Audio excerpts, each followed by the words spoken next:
Buen día, queridos hermanos. Una vez más comenzamos esta semana con el favor y cuidado de nuestro Dios, tomando un tiempo para hacer nuestro devocional.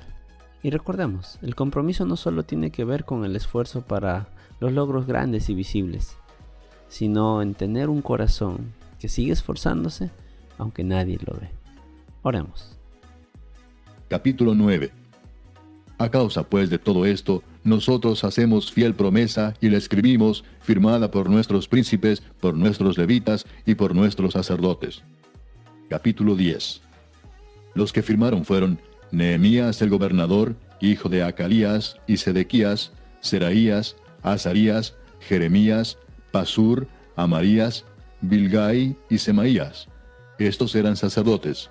Y los levitas, Jesúa, hijo de Azanías, Binui de los hijos de Henadad, Cadmiel y sus hermanos Sebanías, Odías, Kelita, Pelaías, Anán, Micaía, los cabezas del pueblo, Paros, Paad Moab, Anatot, Ahías, Anán y Baana. Y el resto del pueblo, los sacerdotes, levitas, porteros y cantores, los sirvientes del templo, y todos los que se habían apartado de los pueblos de las tierras a la ley de Dios, con sus mujeres, sus hijos e hijas, todo el que tenía comprensión y discernimiento, se reunieron con sus hermanos y sus principales para protestar y jurar que andarían en la ley de Dios, que fue dada por Moisés, siervo de Dios, y que guardarían y cumplirían todos los mandamientos, decretos y estatutos de Jehová nuestro Señor.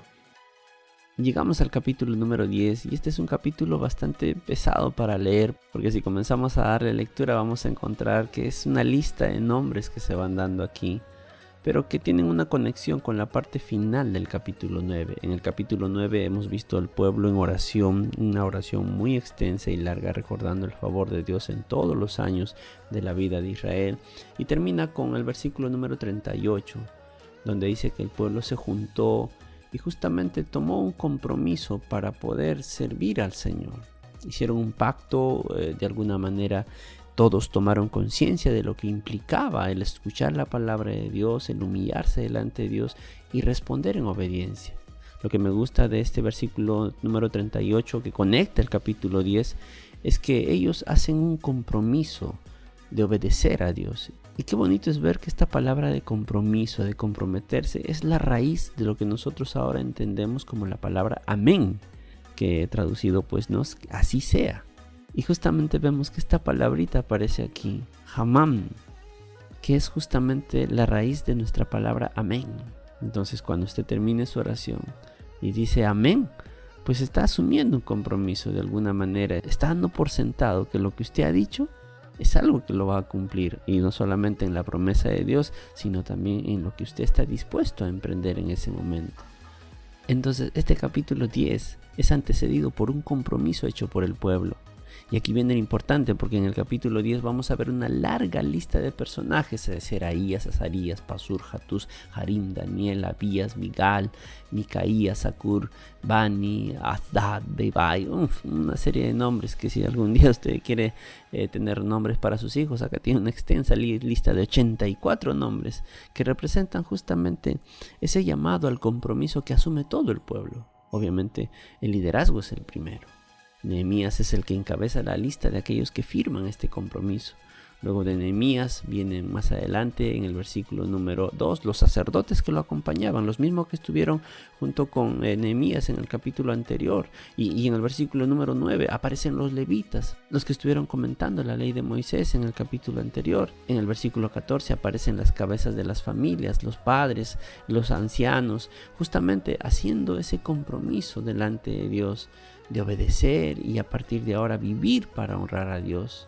Lo bonito en el versículo 28 de este capítulo es que vemos que están los levitas, los porteros, los sirvientes, todos comprometidos justamente con esto de servir y obedecer a Dios. Pero notemos algo muy interesante también. En el versículo 28 aparecen los gentiles por primera vez, porque la expresión que los que se comprometieron también, los que se habían apartado de los pueblos de la tierra, eran justamente esas personas que ahora habían decidido volverse al Dios verdadero, dejando atrás a sus ídolos, dejando atrás a sus dioses.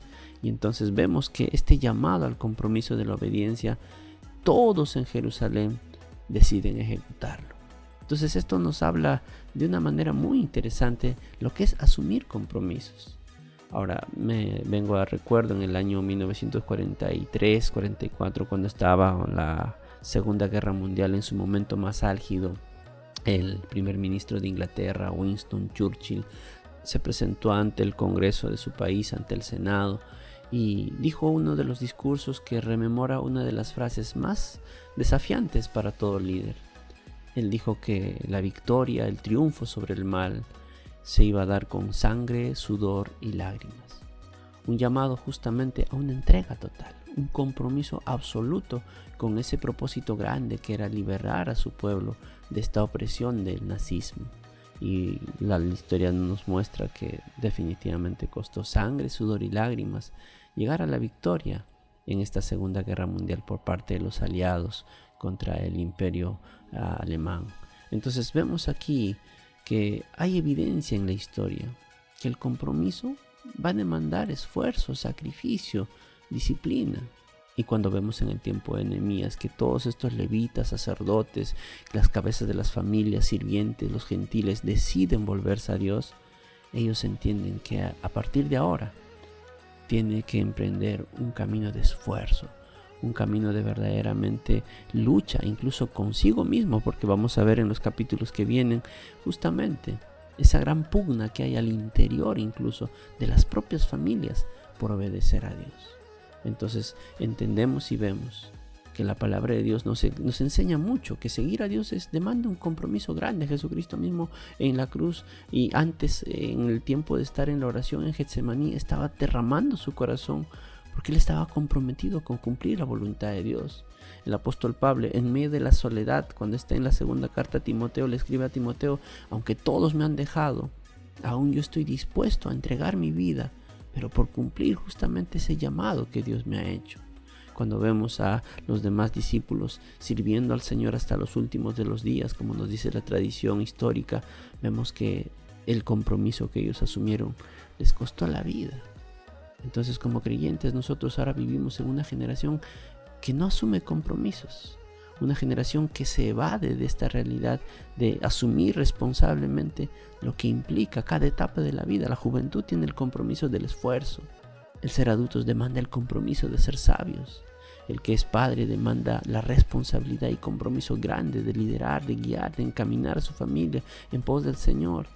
Entonces, cada etapa de nuestra vida tiene justamente ese llamado de compromiso. Ahora, para terminar, yo creo que hay 3 lecciones grandes que aprendemos aquí. La primera es que todos podemos comprometernos. Hombre, mujer, el que esté en una labor ministerial, el que es laico, todos pueden comprometerse con el servicio. Y eso definitivamente es una convicción que brota del corazón. La segunda lección es que conocer a Dios definitivamente nos va a mover a la acción. El profeta Daniel en Daniel 11:35 dice, ¿no?, que el pueblo que conoce a Dios se esforzará y actuará. Y vemos pues que justamente el compromiso no es algo solamente de labios, sino que es algo que mueve la acción. Y la tercera lección es que no va a brotar un compromiso genuino de nosotros si no conocemos el corazón de Dios. En este capítulo 10 tenemos el capítulo 8 y 9 que nos recuerdan que el pueblo de Israel escuchó la voz de Dios atentamente, puso su corazón en oración, confesó sus pecados, se arrepintió, volvió una vez más a escuchar la voz de Dios y conociendo esa voz de Dios, definitivamente emprendieron ese camino de obediencia.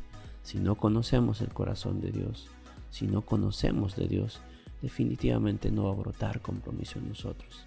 Si nosotros no estamos buscando de Dios a través de su palabra, dudo que verdaderamente brote un compromiso de nuestro corazón.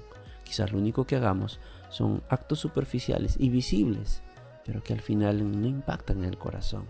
Recuerden la frase del comienzo, que el compromiso no solo tiene que ver con el esfuerzo por lograr grandes cosas, por reconstruir los muros, por levantar un nuevo templo, por hacer una ciudad grande como la de Jerusalén y nuestra propia vida, grandes proyectos personales. El compromiso no tiene que ver necesariamente con esos grandes logros, sino en particular con tener un corazón que sigue esforzándose aunque nadie nos vea. Por eso Jesús diría, ¿no?, entren en lo secreto, cerrada la puerta, ora a tu Padre, que ve que todas las cosas que haces en lo íntimo, definitivamente el Señor las galardonará en público. Obviamente no hacemos las cosas por el galardón, pero sí por el entendimiento de que hay un Dios que cuando ve un corazón comprometido, lo bendice con fuerzas, con esa gracia para cumplir aquello que Dios le llamó a hacer. Que el Señor te bendiga y esta semana pues que sea una semana de renovar nuestro compromiso con el Señor, con acciones prácticas quizás, con el anhelo de seguir compartiendo su palabra y seguir caminando en pos del Señor. Que Dios te bendiga.